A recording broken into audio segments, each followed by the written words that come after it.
আমি কল্যাণী যাওয়ার জন্য অনেক এক্সাইটেড, কিন্তু একটা দাদার অ্যাক্সিডেন্ট হয়েছে। সে বলছে 3 দিন আসবে না। যদি না আসে তাহলে আমার কত এক্সাইটমেন্ট সব বৃথা যাবে, আফসোস। তো ফাইনালি আমি চলে এসেছি ডিউটি থেকে, বলে টলে মানে দাদা থেকে পারমিশন পেয়েছি। তারপর আমি আর জানাবো চলে আসলাম বাস স্ট্যান্ডে। তো এই জায়গা থেকে যাবো মানে বিভূতিভূষণের বাড়ির পাশ দিয়ে যে রাস্তা আছে ওই রাস্তা দিয়ে এসেছি বাইকে করে। তারপরে আমরা বাসে উঠলাম। তো বাসে করে চলে এসেছি চাকদাতে, আর চাকদা এসে দেখি ট্রেন প্রচুর পরিমাণে লেট, আর ওই পাশে লাইনে ট্রেন যাচ্ছে আর যাচ্ছে, আর আমাদের এই সাইডে লাইনে এখনও ট্রেন আসছে না। তো ভাবলাম কী করবো এই ফাঁকে আমাদের চাকদার ফেমাস ভেজিটেবল স্যান্ডউইচ, মানে এটা তো আমার ফেভারিট। আমি ট্রেন মিস করবো কিন্তু ওই খাওয়াটা আমি মিস করবো না, তো আমি ওটা খাই।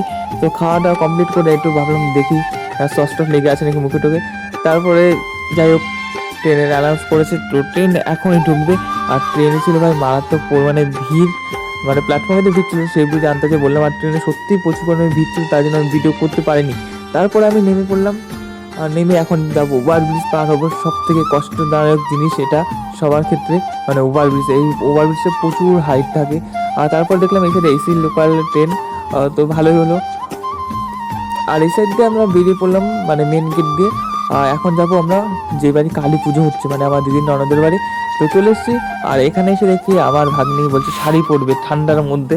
আমি বলছি এমনি রোগা মানুষ, তার মধ্যে শাড়ি পরার কী দরকার। তারপরে এখন আমরা বসে আছি আর আমরাও রেডি হব, আমরা যাবো পুজো বাড়িতে। তো এখন রেডি হয়ে গেছে, আবার আরেকবার যাবো এখন আমরা সোজা পুজো বাড়িতে। তো মানে সরাসরি আমরা রাস্তায় চলে এসেছি। রাস্তায় চলে আসার পরে এখন যাচ্ছে, তোমাদের দেখাচ্ছে হালকা পাতলা ঠান্ডা ঠান্ডা ছিল, হালকা হালকা ঠান্ডা ছিল। তারপর আমি দিদি জানি একটু ফটো টটো তুলে, তো এখন যাব মেন মন্দিরে। দেখতে পাচ্ছ কত সুন্দর লাগছে ঠাকুর দেখতে। আর এটা হলো আমার ছোট্ট বাবা, দেখতে পাচ্ছ আমার কোলে অনেক খুশি আছে।